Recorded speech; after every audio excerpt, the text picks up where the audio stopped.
Hi, I'm Natalie Jill, fat loss expert turned high performance coach. When odds are stacked against us, how do we shift and create everything from nothing? How do we level up when we aren't feeling it yet or we've had a big setback? On this podcast, I'll be talking to some of the most inspiring and courageous men and women on this planet who, at their worst, learned how to achieve success greater than they ever dreamed possible, leveling up and creating everything from nothing. Matt Manero, author of You Need More Money, had every reason to fail and not become the 100 million plus company that he is today. Abandoned by his birth dad at 6 months old and raised with a stepdad who called him stupid and an idiot, Matt learned the power of emotional intelligence and personal development to dream big and ultimately create big. Throughout hardships and life lessons, Matt has used his gifts of solid intuition and good old hard work to continually level up and create everything from nothing. Join us today as Matt shares. Today, I've got Matt Manero here, author of the new book, You Need More Money. And Matt, I'm so excited to talk to you today because I read that you stated that life begins once your yearly income reaches over $150,000. It gets better at $250,000, and then it starts getting really good at $500,000. I read that and I thought, I like that he made that statement. I've got to know more and where that came from. So thank you for being here today. My pleasure. You're starting with one of the most controversial topics of the book. Of course, because a lot of my audience probably just said, okay, I'm not even there. I need to understand more. And then I'm sure there's a lot of people listening going, okay, well, how did you even get to that? Mm-hmm. So Matt, just even looking through a Google search or looking at you online, you look like this highly successful person. You've got success everywhere, and that's hugely evident. But I know that it wasn't always like that. And I would love to dig into a little bit about, who you were before that and what even got you to that place. Yeah, let's go there. Awesome. There. I mean, look, I don't spend a tremendous amount of time thinking way back, but when I do, I have a real sense of loneliness when I really think back. I mean, my birth father split when I was 6 months old. He left my mother and I high and dry. He was gone. I never saw him or heard from him again. My mother remarried to who is my father today, my adopted father. He was a very tough guy, very negative guy. And I think I began at a very early age to develop this sort of outsider chip on my shoulder kind of mindset. I think that fueled me very well in business, but in a lot of other areas of my life, I think it hurt me. It hurt me from finding a mentor. Mm-hmm. It hurt me from digging in on a powerful network. Yeah, heck, to be honest with you, I think there were times where it made me sort of an isolationist in relationships too, because, I just remember being hurt and alone as a young kid. So I turned that into fuel in the business world, mm-hmm. and it proved very well for me in a lot of ways. And then in about 2015, when I really began to dig in and sort of find out where was all this fire, this fuel coming from, I recognized that it was burning off, Natalie. I didn't have mm-hmm. that same ambition once we started to really hit some of these big business goals. And I decided to torch the whole thing and burn it up and rebuild it on mission statement and core values and try to get myself happy. And like we were talking about before we went on, I'm now in the finishing stages, which is getting my body and my health back. Yeah. Okay. So I want to back up a little bit. So, because I hear this a lot and then people tend to skip over it, but like you said some really important things, like your birth father left when you were 6 months old. And then you had this other father figure that became your father, but he was negative and he was sort of that role model that you had. What were the beliefs that you started forming about yourself, about men or success, or because of those two experiences? Go back to when you were growing up. Oh, we're going to have fun today. I love it. This is going to be a good one. I can tell it already. My adopted dad used to call me stupid and idiot and retard every day of my life. And I don't want to belabor the point or spend as much time on it as maybe some people do, but I immediately had to create power sources to overcome that extreme, some people I suppose would call it abuse or negativity. And I was able to do that. I began to find positivity in situations that most people may not find positivity in it. So, but when someone's calling you that, like I'm picturing my daughter right now being age 11, like somebody, like what was your mom saying? Did she know that happened? Did you believe these things about yourself, or did you just know this was him and he's wrong? So, my mother is my biggest fan. She always was. My adopted dad's behavior towards me, and then eventually to my sister. My sister's 8 years younger than I am. Technically, she's my half sister, but we never look at each other that way. But my father's behavior towards us created hate in my mother, and they ended up getting a divorce when I was 18. So they were married about 10 years or so, maybe 11 years. It created massive fights in my house, just kicking and screaming and things that would make you run to your room and just, close the door. And as a young boy wanting to protect your mom, I really began to develop a lot of anger and hate towards this guy. Yeah. Stuff like run downstairs, hit him with a baseball bat and stop it from happening again. Those were mindsets that were beginning to be built in my head at 8 and 9 and 10 years old. So you became this protector, like I need to protect. Yeah, but at the same time, if you don't do it, you begin to feel like a weakling in some areas too. If you don't act on that vicious behavior, which I didn't, you kind of begin to feel maybe like a wimp, like maybe you should have. And you're getting some things out of me that I've never really talked about, maybe not even dealt with, but there is an element of you're caught in between. So for me at least, I began to develop this very passive aggressive behavior in general. Yeah. Where on one hand, I'm sort of a nice, guy, but you poke the bear and the bear comes out real fast, 0 to 100 real fast. Yeah. Interesting. Which I would imagine that's kind of how you are in business now. I'm just taking a wild guess. I think I was that way, Natalie, in business. There's no question that for the first 20 years of my business, I ran it with an iron fist, and we did achieve, in some people's eyes, very high levels, but I wasn't satisfied with it until I really fixed a lot of this stuff. And I can tell you that today I am no longer that guy. I no longer rule with an iron fist. I'm interested in culture. I'm interested in core values, mission statement, catalyzing statements. I'm interested in helping people get their piece of the American pie like this business was able to give me. But there is no question that I was a tyrant as a business owner for most of my career. Okay, so some questions about that. So first of all, you did become successful even during the tyrant stages, but you went from growing up believing, you're hearing, I'm stupid, you're an idiot, retarded, your words that you're saying that your stepdad was using. Did you believe those things about yourself or no? I suppose only on one front, and that was on the academic front, that I wasn't that smart. I definitely did believe that. And that carried through my academic career in high school was dismal. I only got into one college, where I ended up going to be a chef. I thought that was the career path I was going to go on because that was the only place I got into.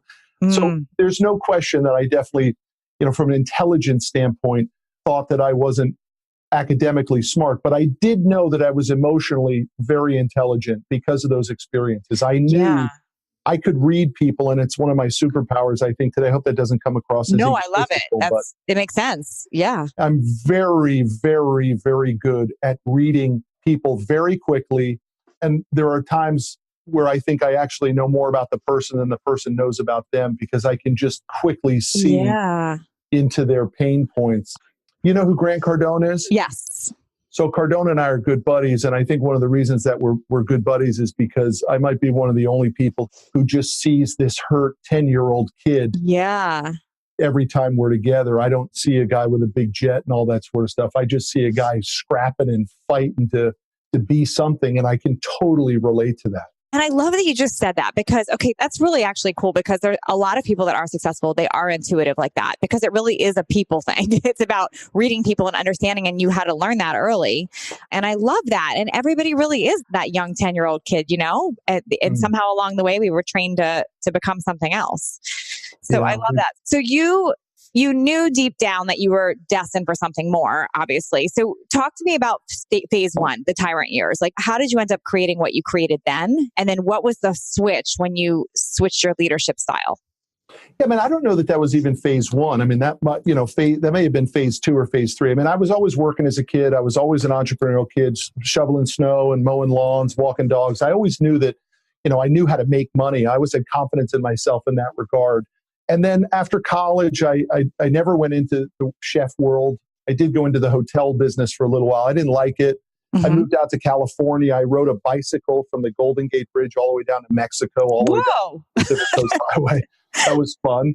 Yeah. Interesting fact. Yeah. Interesting. And then I ended up working for a moving company, which is how I put myself through college. And I moved this guy into this big mansion in Newport Beach on Lido Island, if you happen to know where that is.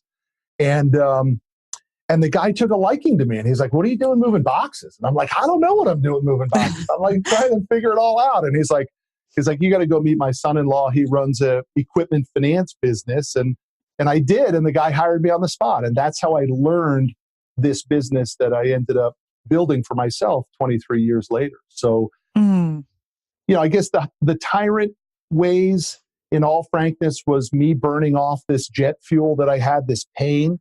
I used my business as that tool, which was wrong and unfair to a lot of people. But I just had to get the business to $100 million, $100 million a year. That was my goal from the very beginning. And I was able to do that. And once I got there, that's when this sort of transformation began to happen. Okay. I want to back up right now because $100 million a year is a lot of money, And to you, that might not feel like that because it's like you just knew you were going to create that. How did you even get the vision for that? Because I think so many people are stuck with one, like, how do I even start my own thing? Sure. And then it's like, how do I get to six figures, or how do I get to $500,000 or $1 million even? But you rarely hear like, I'm going for $100 million. It's not even in people's scope. So how did you create that mindset and belief to even go for that? Well, I believe there's only two reasons that people should go into business, period, end of story. The first is that there's a big enough problem that their solution fixes. That's one reason a person should go into business. The second reason is because there's so much market share. The market share is so big that you can grab scraps and crumbs, and those scraps and crumbs can produce a very nice business. Now, my business is the second of those two. Equipment financing doesn't solve this huge problem, but yet it's dominated by large publicly traded banks. And so I said, if Wells Fargo is there and GE Capital's there and Bank of America is there, I know that my hustle can out-hustle those guys. And if Wells Fargo, which is true, Wells Fargo is doing $3 billion a year in my space, I can get $100 million from them and they won't even know who we are. But did you decide on this $100 million before you even were doing this? Like, at what point are you like, I'm going to go to $100 million? No, there was a long stretch of struggle. I always had the idea of $100 million, but I didn't realize that it was going to be as hard as it was, and it was going to take me as long as it did. So the reality is it took me about 18 years to get the business to that goal. So it was started with that goal in mind, and it took us 18 years to get there. And I think people forget that. Yeah, no, and I want to know about that. So like step one, like, do you remember what your first goal is? Did you always have a vision and a goal for a number? Yeah, I mean, step one was not answer to anybody, right? I don't want to take orders from anybody. That was very important to me. So that was, for me, step one. Step two was make sure that I was in the right platform. Again, going back to that 2 lines of business formation. And I knew I was in the right platform. For me, the step 3 was survival. Literally, can we just keep the doors open? And where I missed, Natalie, was that I could have made the success much faster if I was open to letting other people help me. But I think going back to the upbringing, I was so terrified of opening up to other people, whether it was a mentor or a coach, or even a father figure, or even a friend's father who might want to help me, or an old uncle who might want to help me. I was closed to all of those people. And so I absorbed a tremendous amount of business pain for way too long before I began to open up and ask for help, which I did at year 15. I asked for help. I hired a coach. And within 3 years, we'd finished off the goal. Wow. When you said you hired a coach, was it somebody for personal development or business specific? It was a specific business coach. I hired the best possible person in our industry, and he believed in me from the very beginning. We built a 3-year strategic plan, and we just crushed it. And I never looked back after that. And so, like today, we'll do probably 170 million. Wow. Okay. Yeah, I'm still on this 100 million, 170 million, because I think so many people don't even go to that in their minds. And I think it's just, I'm interested in how you even got to that. Like, I know you said that you looked at the competition, or you looked at what else was out there, so you knew you could get that scraps. But did 100 million seem like a lot to you? Or did that just seem like this is, if I set my mind to it, I'm going to do it? Well, I think it's important to understand what our business is too that translates to those numbers. I mean, we finance trucks, right? So we finance relatively, I suppose in some capacities of what we do, they're high ticket items. We happen to finance a niche of a niche in trucking. So we finance very good credit customers who buy used equipment. So our average transaction size in this office is $40,000. So if you take 150 million and you divide it by 40,000, that gives you the number of transactions. So it's not like it's dollar for dollar, right? Each sale we make is an average of a $40,000 sale.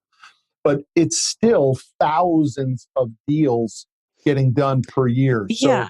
I know that somebody listening is thinking, well, okay, well, I'm not in the finance truck, but I don't think it's that, because just with that mindset, I think no matter what industry you chose, you could have gotten there because of that. I think that's what's in the gap for so many people, is not even having a vision big enough like that. Yeah. And people choose the wrong platform too, Natalie. And I talk about it in my book, where a lot of people have ambition and most people will climb hills. They just pick the wrong platform. They're in a business that never has a chance to benefit their hard work and their ambition and their smarts, just because it's a bad business. I mean, the businesses go on and on and on of what very difficult to be in. But in my book, I use the example of the guy who works at Subway sandwich shop, but has dreams of owning a Lamborghini. Well, it ain't going to work, buddy. You're in the wrong platform. It doesn't work. So a lot of people pick the wrong platform to try to get rich. Yeah. So how do you suggest people figure that out? Follow the money. The litmus test that I reference on determining the right platform is there must be someone in that space who's living the lifestyle by design that you want to live, and you must pitch your wagon to that person. What are they doing? What are their habits? What are their business practices? Who is their network? How are they doing the business to achieve the results that you want to achieve? And unfortunately, most people never look at it like that. They're like, well, my brother seems to be doing okay. Well, how do you know he's white? Because he's got a big house, he's got a couple of cars. How do you even know that those aren't mortgaged to the eyeballs? I mean, who's winning at the platform that you're choosing to get into? That's how you know it's a decent platform. Get to know that person. This is gold, because people study the how, like the steps, but I don't know how many people actually study the habits. And that's interesting. Like not the industry itself, but the people doing it. What are they doing? I think you're a perfect example. If someone wants to be an influencer in the fitness and nutritional world, they should follow what Natalie Jill is doing. But don't follow the guy who owns a gym that's barely covering payroll every week. That guy isn't going to give you guidance, but you could.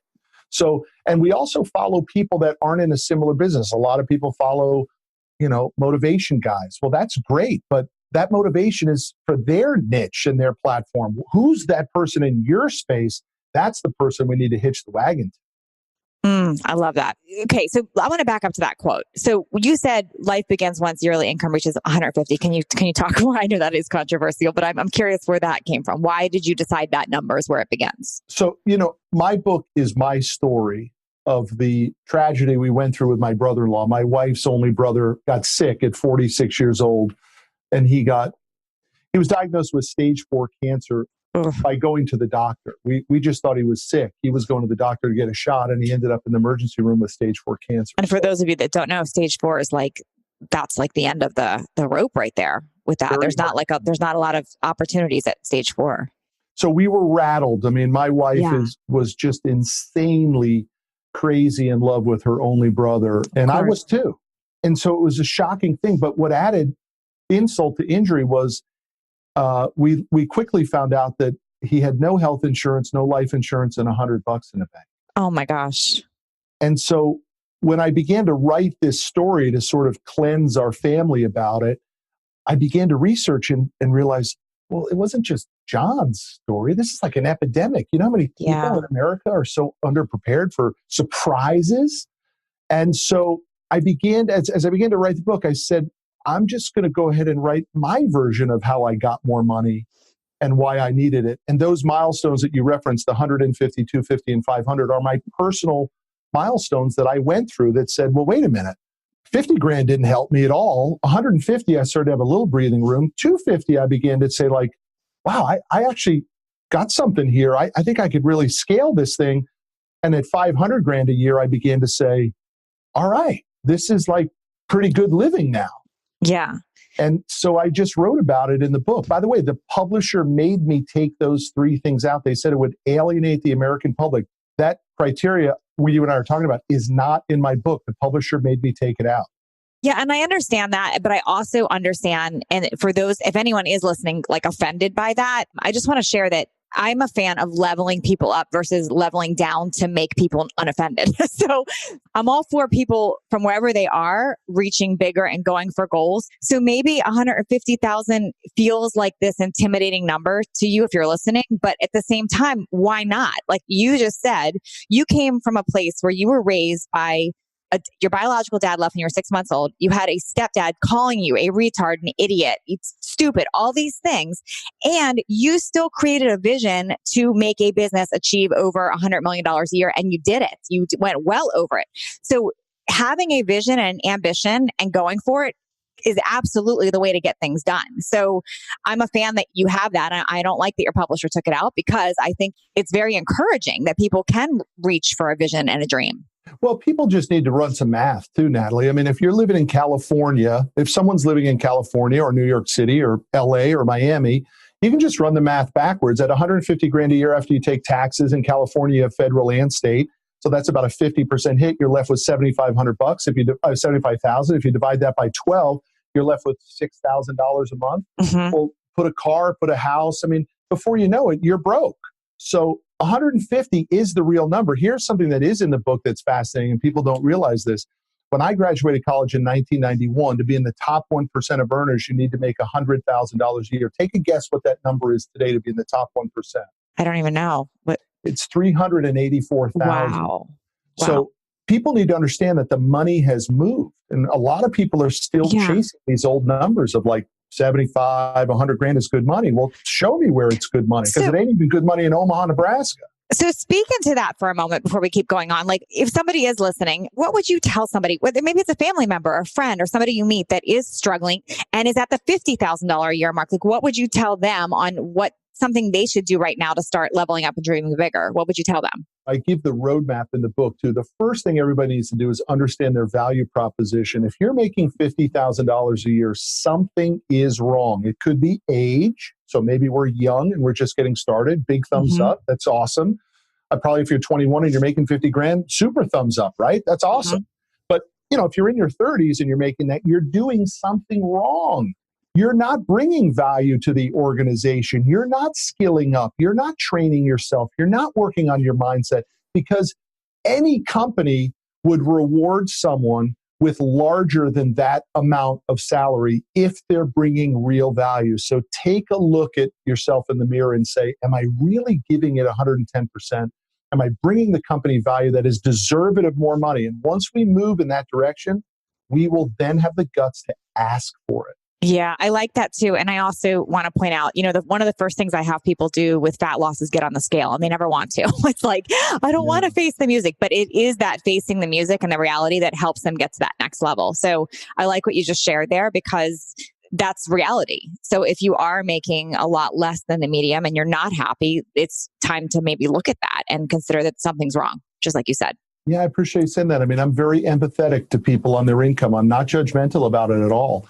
I'm just the deliverer of data through this book, in which people need to be open to it and recognize that they're probably underperforming in their value proposition, and therefore they're underperforming in their financial world. And my whole argument in the book, Natalie, is the reason we need more money is because we don't know when 2 planes are going to hit skyscrapers, or regulation is going to change, or a competitor is going to come into our marketplace, or that you're going to go to the doctor to get a shot and you leave with stage 4 cancer. You don't know what's coming around the corner. So we got to push.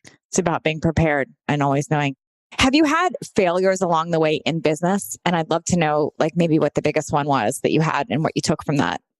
I mean, I've had tons of failures in business and in other businesses that I've started. I mean, when I started this company, I started with nothing, in a 1-bedroom apartment with a phone and a folding table. 6 months later, I was down to my last $40 on a Shell gas card. My car had been repossessed. I mean, I was down and out. I bought $40 of milk and Frosted Flakes, and I went back to that dumpy apartment and said, I'm going to change this. This isn't how it finishes for me. So, I mean, I think I have 2 primary regrets as it relates to business. The first is that I waited too long to get help from people who were willing to give it to me, right? You know, the old saying that the teacher is always there is the student. Yes. I Because was not. the ego takes over. We think we know. We don't need help.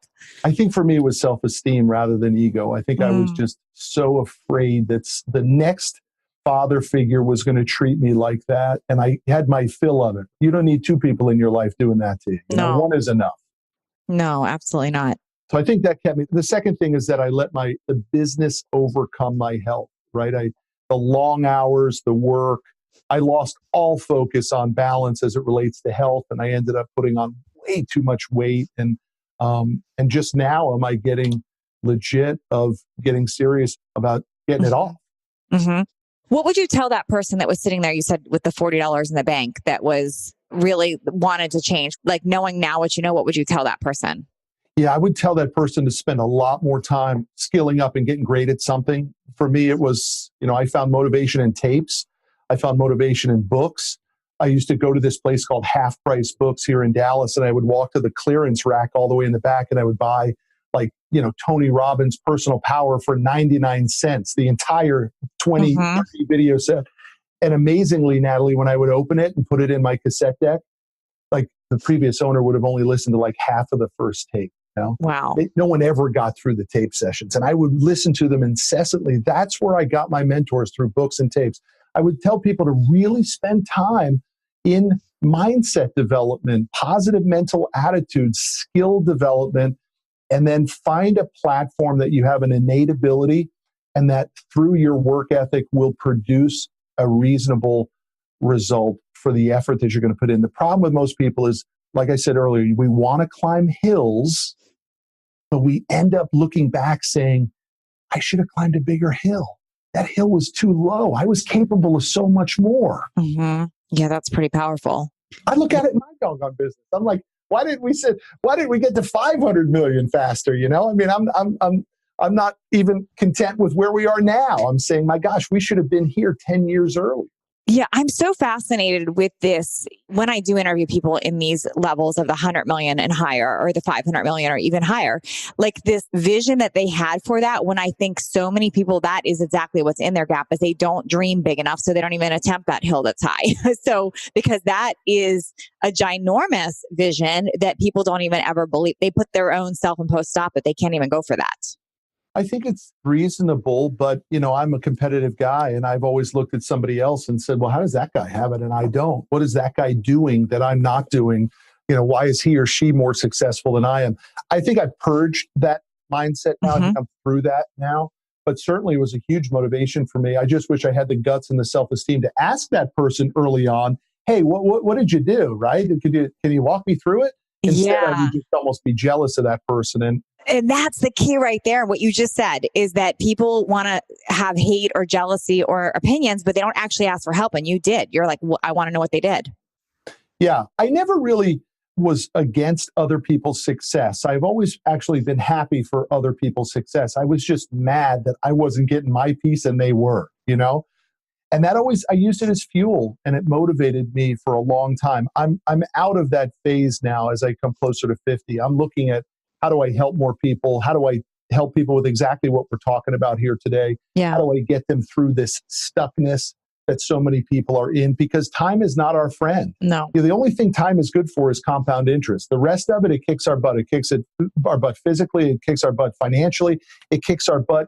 The longer we wait to call that person that we know we should call and maybe say, I love you or I'm sorry, time marches on. It doesn't help those situations.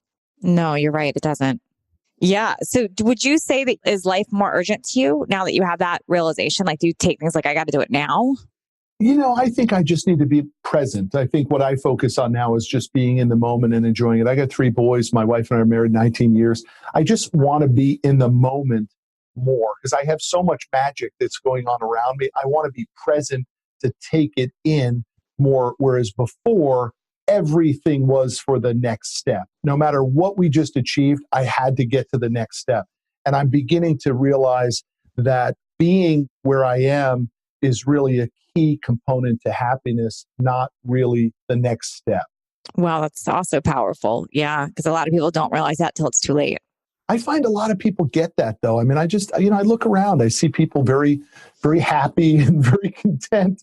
And I'm working through that to find that happy place because I used to call it a constant state of pissed offness in my office. I was just always a little disgruntled and a little pissed. I'm trying to purge myself from that mindset now. Yeah. Okay. So you just shared that you've had days where you're pissed off and upset, but are there days where you have self-doubt about what you can accomplish too? No, never. How did you get rid of that? Or how did you make that not enter your life? I've put myself in so many uncomfortable situations, whether it's growing a business or calling on difficult customers, writing books, speaking. I put myself in tough spots where I now have confidence in what I do has a probability of success. And then I really don't do things that don't have a probability of success. Like one of the guys in my office did a big Tough Mudder race this past weekend. It was a half marathon with 35 obstacles. Yeah. And this guy's in unbelievable shape. He said it was one of the hardest things he ever did. I'm not going to do that. Okay. Like, I know that that's not going to go very well for me, right? Something's going to get pulled. Something's going to get broken. Something's going to get torn. It's not a good place for me. But, I would do the sprint triathlon, no problem, something like that. So I just know in the areas that I'm putting my attention that I have a high probability of success, and that fuels me to do more of it. Yeah, no, that's good. I'm curious about some of your habits. How do you start your day? Do you start your day the same way? Do you change just what you feel like? Do you have routines, habits? Yeah, no, now through this 50 by 50 deal, it's a 6 a.m. workout. And then I follow it with a cold water swim. So I love cold water. The colder, the better. In Dallas, my pool's down to about 60, 62, 63 right now. That's a good temperature for me. But even colder, last year it got down to 43 degrees. I was still in it. Cool. Every day I swim in cold water. And then I'm usually in my office. I take one of my boys to school, and then I'm usually in my office by about 8:30. I worked hard till 4:30. And then I go home. I'll enjoy time with my children. Sometimes maybe I'll put another 20 or 30 minutes on the treadmill. We try to do a family dinner night almost every night. And then about 9 o'clock, I'm back on the laptop and I'll work till 10 or 10:30, just finishing up loose ends, preparing for the next day. I'm usually in bed by 10:30 or 11, and I'm up again at 5:30 the next morning. Wow. So you're pretty routine. I think it's pretty routine. I have that down. But I think it's a huge problem for most people. Wouldn't you agree? Most people wake up and they're like, what are we going to do today? So what I find is most people grab their cell phone first thing in the morning, and then it's just this gamble of whatever's coming my way. So there is no vision. What a low value activity that is. Yes, totally. And I will own that as much as I know the importance of morning routine, and I will say I do my morning routine 4 or 5 days a week, but there's like 2 days that I'm guilty of grabbing the cell phone. And then I remember exactly why you tell people not to do it. So I'm just owning it that yes, it's a huge distraction, but when people are regimented with a schedule, it's very effective. Yeah, I mean, look, I just did a podcast episode on why I'm starting to hate social media. I was in business 20 years before I ever made a Facebook post. So it never contributed to my business. And I think it's stealing a lot of success from a lot of people because unfortunately, even if we just scroll through our feeds, we're not looking at what we want anymore. We're looking at what's presented to us, and we're having to make a decision of, is this important that someone else is doing this? We don't control it anymore. So over the last couple of months, I've spent a lot less time on it because I only want to control the information that I take in. I think that's so important. Yes, because I think a lot of people mastered not watching news or the TV, but then the social media is just as bad. Yeah, unless you can control your feed and just take in what it is that you want. But, somebody else seems to be doing a very good job of pushing all kinds of counter information to me, which, I've got 3 boys, and you're referencing your 11-year-old daughter. I mean, we as parents have to be viciously careful about what images and stuff are they being able to see without us having any idea that their minds are being flashed with this stuff. Yes, very true. Very true. It's a big deal. I mean, it really is a big deal. Our children are becoming aware of things much earlier than I was. Yeah, no, it's very true. And we can't micromanage all of it. But you're right. It is important as parents, especially if we're doing those habits. If we're scrolling social media, that's what they learn. Look, isn't it much better, though, when we're on our own path, right? When we just say, this is where I want to go and nothing's going to get in the way. And I'm going to control the information I take in, the activities, the movement, the people, the energy, the money, all that I want to be in charge of. I don't want somebody else to have control over that. Super important. I love that you just shared that.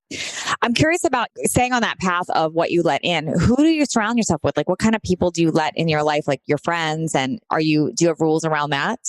Yeah. And I do talk about this in the book. I call it the doorman principle, in which I look at my life as if there was a doorman in front of it, and the doorman has to approve or disapprove of the people that get in. And the doorman's only criteria is the other person's core values.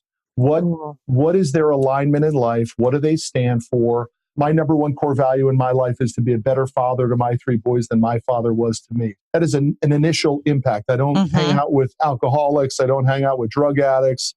I only hang out with pure, balanced people to the best of my ability. And if I recognize that that's not the case, then I spend almost zero time with that person. Some people might take it judgmental. I just talk about it as alignment. It doesn't align with who I want to share my energy field with, so I'm not going to do it. Yeah, that's good. That's good. Now, okay, so this is a question that I've asked everybody, and I'm dying to know this. So are there, like, if somebody is at their own rock bottom right now, and maybe it's not a rock bottom, maybe it's not as bad as when you had the $40 to your name.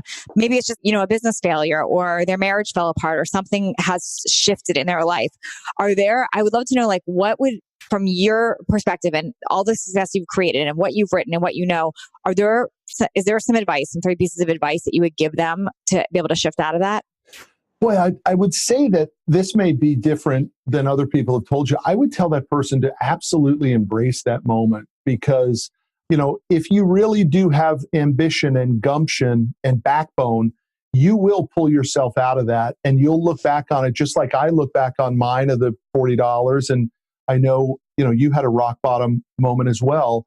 And you probably look back on that and say that was actually an important part of my life, because it catapulted me to never go back to that position. And so I would challenge the person to actually almost the worst things that happen to me, I will often put a smile on my face and say, well, I know it can't get much worse. Now, it's a little different for me now, but as we were building the business, especially through 08 and 09, the economic downturn, there were days where I was like, oh my God, it can't get worse. And guess what? An hour later, it got worse. And 2 hours later, it got even worse. And it got worse and it got worse. And then eventually you have to begin to say, it can't, this has got to be up from here, right? And eventually it will turn up if you're doing it. I mean, if you're just a victim all the time, it's not going to work for you. But I'm not a victim, and I don't believe most people really are. Most people they just need a good kick in the pants to get moving in the right direction again, because sometimes most of the time, Natalie, we won't do it ourselves. So look for help, get it, and then don't be so afraid of the bad times. I mean, I look back at my old man. By the way, he and I have a good relationship today. That's interesting. You just said that. I would think you would have said you don't talk to him anymore. Was that? I don't want to. I never, ever, ever don't want to talk to anybody. So you have a good relationship now. How did that healing happen? Was that you? Was that him? And did that impact the changes in your business by healing that? No, there were no. I just began to look at the way my dad treated me as a gift.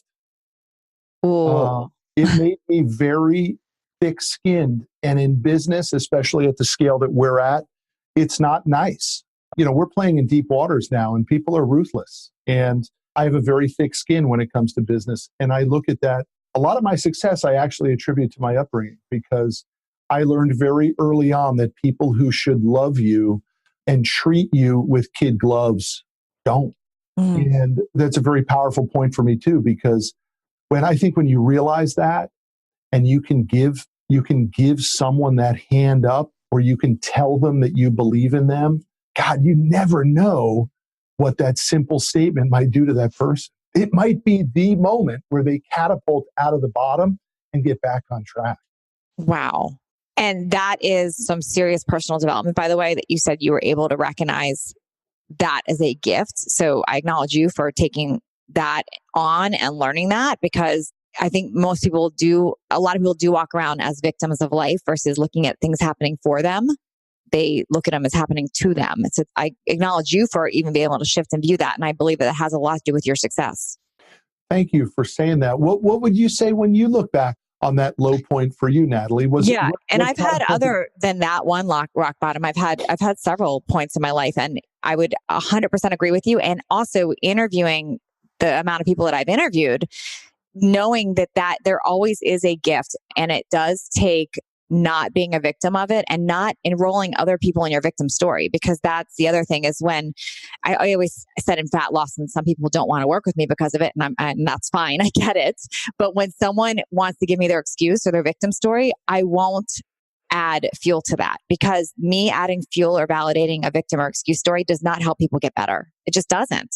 It's like it happened, but let's find a solution. Let's find the gift in it, because as soon as we start surrounding people with, our victim story and they start encouraging it, and now we're all stuck. Does anybody say, geez, Natalie, you're a real hard ass? I mean, I was trying to pour my heart out to you and you didn't go there with me. Yes, they do. And I say, good. And that's why I'm doing this for you. So yes, they do that. Yes. Every now and then. And I'm happy to listen. I love listening to people's stories and acknowledging what happened, but it's also, okay, what was the gift in it? Because if we stay stuck in victim story again, we're not leveling up. We're staying at that stuck spot. Victims don't achieve. I don't want to be cliche, or I hope it doesn't come across as judgmental, because I'm not trying to be judgmental, but people who stay in a victim state are never the people No, and I have all kinds of empathy and compassion for that. Absolutely. As I'm sure you do too. But as somebody on the other side saying, and I would want someone to do this for me too, by the way, is like not dismissing it, but like, okay, let's find a solution. Let's find the next level, versus like, yes, that sucks. That's awful. Let's give up. Yeah. Yeah. I think what you just said is important. You use the word dismiss. I think it's really important to not dismiss where that person is. Like, oh, get over it. Well, not that. I wouldn't say that. Yeah. Yes. I used to say that all the time. I used to be like, get over it. Put your hands up. Pull yourself up by your bootstraps. Quit whining. It doesn't work. It doesn't work in life. It doesn't work at home. It sure as heck doesn't work in business either.